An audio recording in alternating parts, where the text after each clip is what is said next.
विचार करना। चुनाव प्रचार तो हो ही रहा है, राष्ट्र धर्म का पालन कर रहे हैं, लेकिन इसी चुनाव प्रचार के साथ साथ शक्ति स्वरूपा बहन के दर्शन भी मिलना ये हम सबके लिए सौभाग्य की बात है। कितने प्यारे प्यारे झरोके हमारे इष्ट ने कृपा देने के लिए हम पर।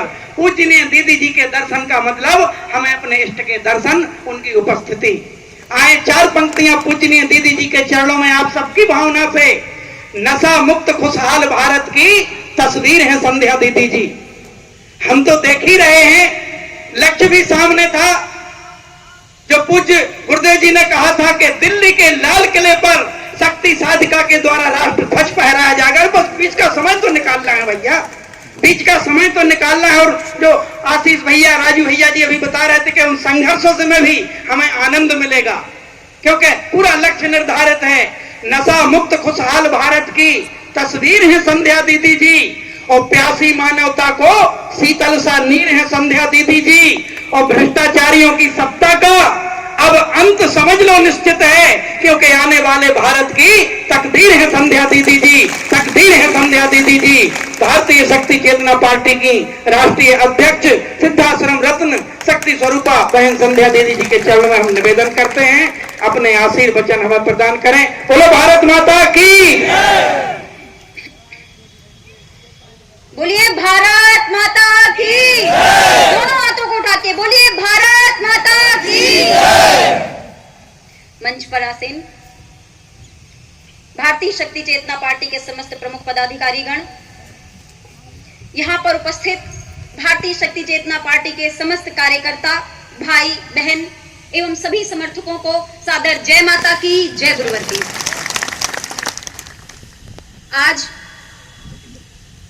हम आप सभी का यहां एकजुट होने का मात्र एक उद्देश्य है, एक ही लक्ष्य है, और वह है परिवर्तन।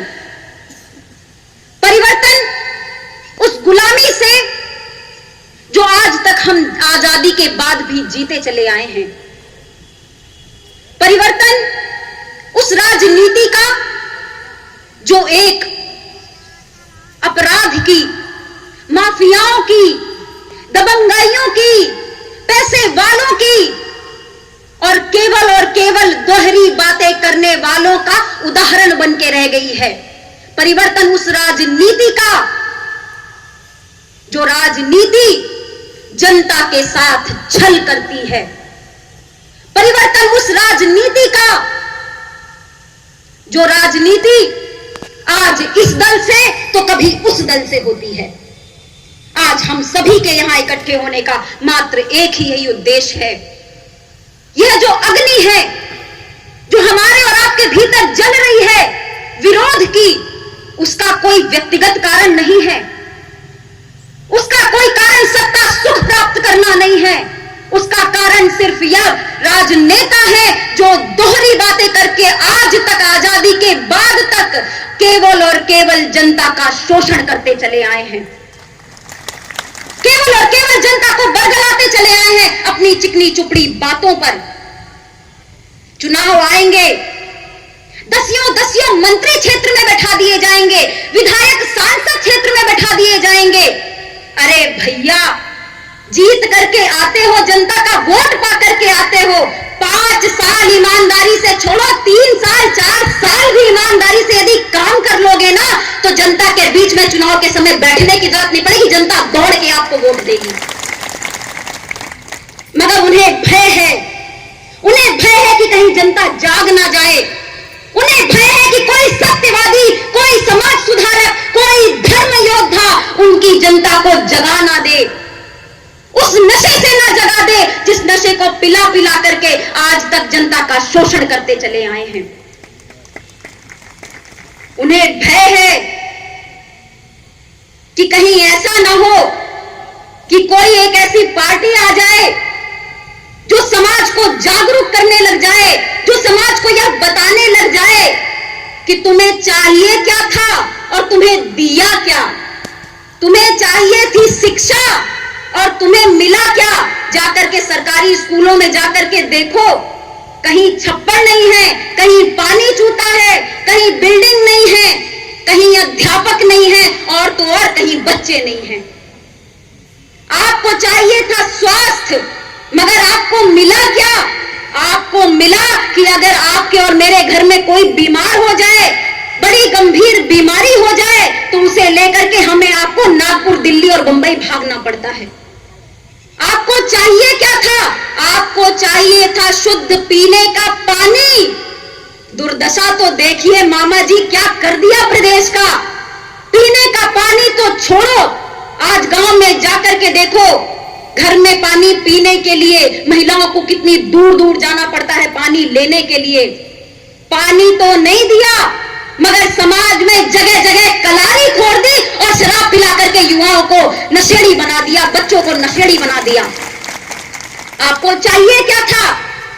आपको मकान चाहिए था, स्वच्छता अभियान चला तो शौचालय चाहिए था, मगर आपको मिला क्या? शौचालय के नाम पर जितना बड़ा भ्रष्टाचार हुआ है, आज कोई भी जाकर के देख सकता है।